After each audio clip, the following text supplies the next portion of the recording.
आज की इस वीडियो में बात करने वाले हैं फॉरेक्स लॉट साइज के बारे में। पिप्स, स्प्रेड और ब्रोकरेज, तीन चीज़ के बारे में बात कर रहे हैं। फॉरेक्स लॉट साइज ये करेंसी मार्केट में लॉट साइज कितने होते हैं, यहाँ मैं बात करने वाला हूँ। पिप्स, स्प्रेड, ब्रोकरेज सब कुछ समझाऊंगा, आप वीडियो अंत तक देखिएगा। सबसे पहले यहाँ बात करते हैं पिप्स की। पिप्स किसे कहते हैं?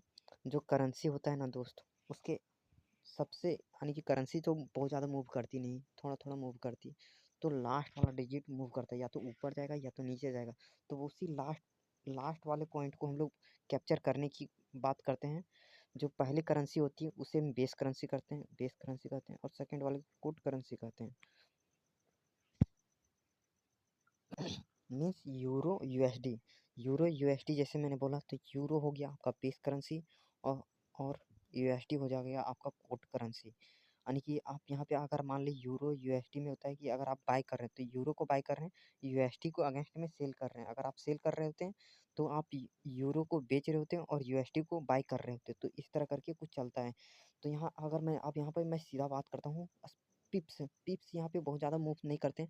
जो लास्ट वाला डिजिट जो नहीं मूव करता है, यानी कि 10 पिप्स, 20 पिप्स, 100 पिप्स, 200 पिप्स, 250 पिप्स जो मूव कर जाता है पॉइंट में, तो उसे हम लोग वहाँ पे अगर जैसे अगर टाटा टाटा पावर का अगर शेयर रहा, टाटा पावर का शेयर रहा, तो 10 से 20 रुपए का अगर प्राइस चेंज होता है तो हम लोग उसका कहते हैं कि 420 रुपये पे था तो 440 चला, यानी कि 20 रुपये का चेंज आ गया।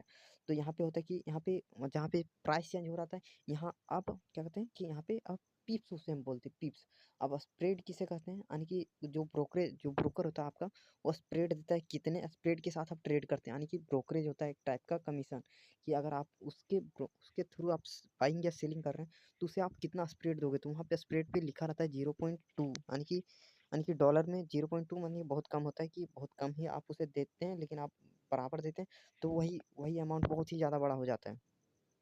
हम ब्रोकरेज उसी में कहते हैं। उसमें अब होता है कि स्लिपरेज होता है कि आपने जहाँ से स्प्रेड मीन्स यही समझिएगा कि स्प्रेड यानी कि आपको जब भी आप बाई कीजिएगा, आप जहाँ पे बाई कीजिएगा नहीं, तो उसके आपको नीचे आपको बाय करवा देगा। अगर आप नीचे सेल करते हैं तो आपको ऊपर बाय करवा देगा। स्प्रेड का मीन्स क्या होता है कि जैसे आपने बाय किया, तो आप जाना, आपने जिस एग्जैक्ट प्राइस पे बाय किया उस एग्जैक्ट प्राइस पे बाय नहीं, थोड़ा नीचे आपका बाइंग होगा, यानी कि थोड़ा ऊपर बाइंग होगा। आपने जहाँ पे एग्जैक्ट यानी कि 402 रुपये पे बाय करना था, नहीं तो वो क्या करेगा कि स्प्रेड में 402 रुपये में आपने बाय किया तो आपको 398 रुपये में आपको बाय करवा, यानी कि 402 रुपये तो आपको 405, 6, 7 में इसमें बाय करवा देगा।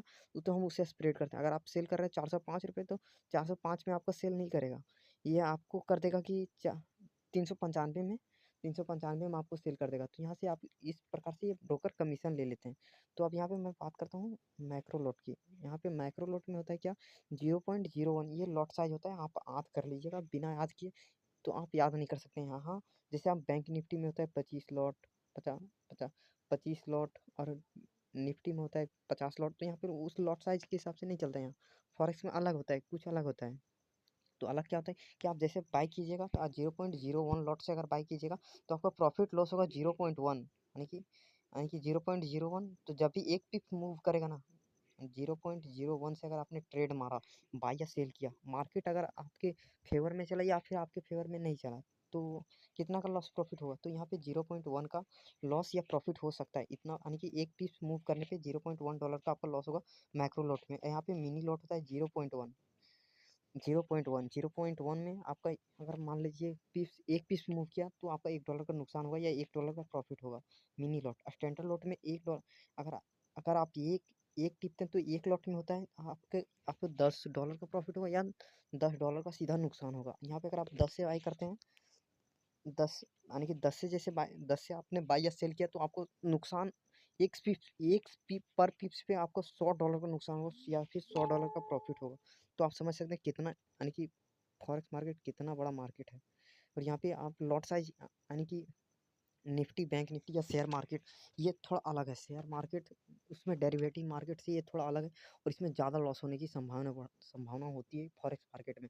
इसलिए कहा जाता है कि यानी कि जब भी आप मार्केट में उतरते हो तो फॉरेक्स मार्केट को देखिए बहुत ही अच्छे से समझ लेना, उसके बाद ही फॉरेक्स मार्केट में उतरना। शेयर मार्केट में तो बहुत कम लॉस होता है, सबसे ज़्यादा फॉरेक्स में होता है।